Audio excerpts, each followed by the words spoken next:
Okay, what went wrong against Cardiff? That's what we are exploring in today's video. I had this down as a home banker, as I'm sure nearly every other Watford fan did, including Aaron, who is back to review the game and also look ahead to the trip to Leicester this weekend. It never rains, but it pours, eh, Aaron? Yeah, after having a game like that, there's not many more things you could want other than a replay at Southampton and then the visit of Leicester. Yeah, the scheduling couldn't be worse. All right, let's have a chat then about the Cardiff game. I mean, first of all, some goal to win it. I mean, this wasn't a kind of like a Cardiff battered you, was it? This was a wonder goal. Josh Bowler, brilliant. Probably just only scores that once every one out of every 100. But was that a poor performance and on the balance of where the standards you've set yourselves recently? Yeah, absolutely. I think we've had this weird hoodoo at home of just not being able to put the ball in the net. Like we had that crazy game against Rotherham when we scored 5, and since, yeah, at home, our players just we're trying to walk it in half the time. We had countless chances where it's those chances don't really appear in the stats because the players didn't get a shot. But the big one was it fell to a Spreer in the box. He didn't hit it first time. We had right at the end the ball go flying across the goal. All it needs is anyone to put any part of your body on it, and no one touches it. And it's just that was sort of our luck. I thought Cardiff were poor. I know when we spoke to their fans on here last week, they were saying they were in a bit of a rough patch, and you could tell, but we weren't clinical, and then it took a moment of magic, and it took the game away from us. Um, what we've spoken loads, haven't we, about consistency and Watford, and just when you think that you're getting this level playing field and things are settling down, you have this tendency to have this odd result in. So that perfectly means never bet on Watford. I'm now taking your advice on that and just never backing you ever again. But to what degree is the manager at fault for some decisions he's made? I've read for the first time ever. I've read some criticism of Ishmael this weekend, and that he's too slow with substitutions, and some of the substitutions aren't correct. Now I know that no one's calling for his head, but are the fans starting to question more than perhaps they previously had? I'd say a few are, but actually, I'm seeing more disgruntlement with actually the board because yes, I'd agree. It's a point this season. Some of the subs in games you should make a lot earlier. It's clear, especially Cardiff. It was clear that we were struggling and that we needed something to change. It did take its time, but we have. I'm fairly sure the smallest squad in the league. We've played, I think, one of the most number of games. And we've ended the transfer window with less players than we started it with. So I think I feel for him. It's just some of these changes he's had to make and some of the subs he has to make with fitness in mind because we have a tiny squad and with the amount of games we've had to play, they're going to all be running to the ground. Wesley, who a centre-back, has played all 90 minutes of every single game. Like, that's crazy. I really hope he gets a rest for this replay. If he plays him in that, I'll be fuming because he has been our best defender. And if he got injured, we'd be in a real pickle.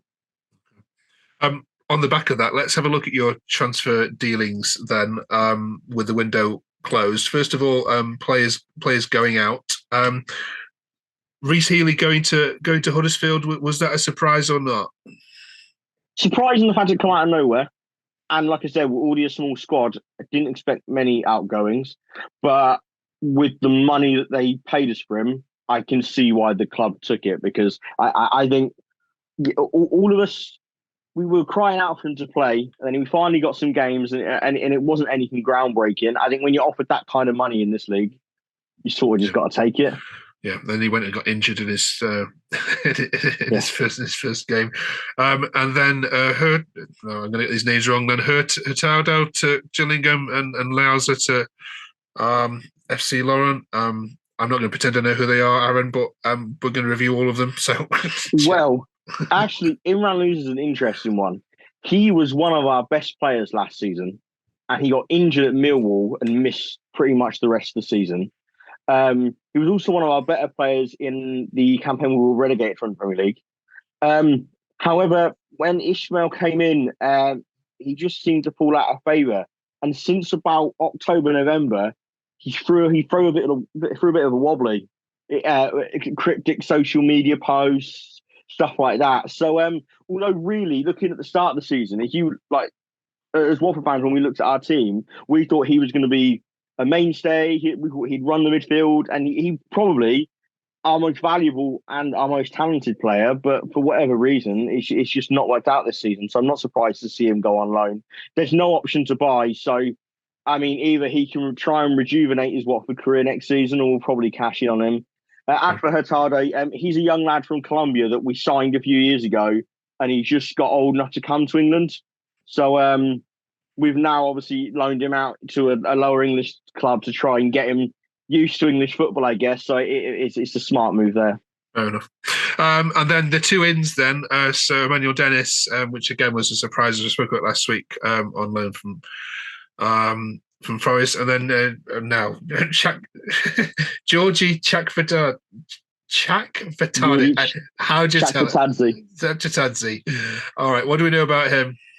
He has been one that's sort of grown into the season. So we signed him on loan at the start of the season, and he wasn't playing too much. He was only really getting action off the bench.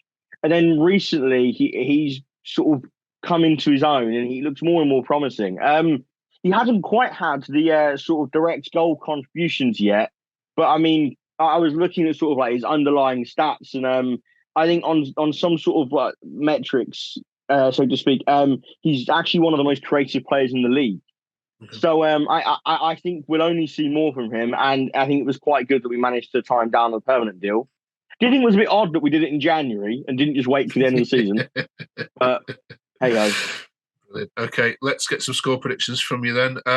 Leicester visit you this weekend. You didn't do too badly, did you? That you lost 2-0, but you held your own at their place. What's your prediction for this coming Saturday?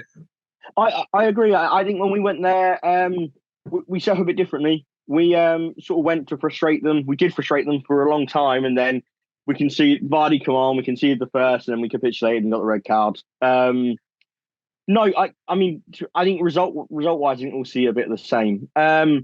What I'd like to see from us is our performance against Southampton in the Cup. Although we only drew, I think it's actually one of our best performances of the season, because we were sort of able to play like the team that was going to be dominated, but still be really effective. And we did really well on the break. I'd like to see us try and play that way again and see if that can get the better of Leicester.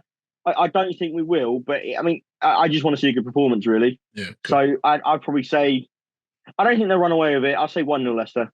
Okay, great. Listen, I know there's lots of Watford podcasts around as well, and there's lots of Watford YouTube channels. But Aaron, I'm really grateful you come on here every single week, because we are unique in this podcast. We are the only YouTube channel around that has 24 separate fans of each and every single club weekly meeting up, discussing games, and we are delighted to have you as our Watford rep. So if you are a Watford fan and you already subscribe to lots of other Watford stuff, subscribe to this one as well, because it's lots of fun, and we are delighted to hear Aaron in his chirpiness sometimes, but in other times less so. But yeah, you're not going up and you're not going down. Is that fair to say as a summary? Yeah, that's pretty fair. Okay, we'll take that. We're stuck in the middle, and we'll take this season for what it is and go again. All right, nice one. All right, thanks, Aaron. Enjoy the game against Leicester on Saturday, if you can. Cheers. Nice one.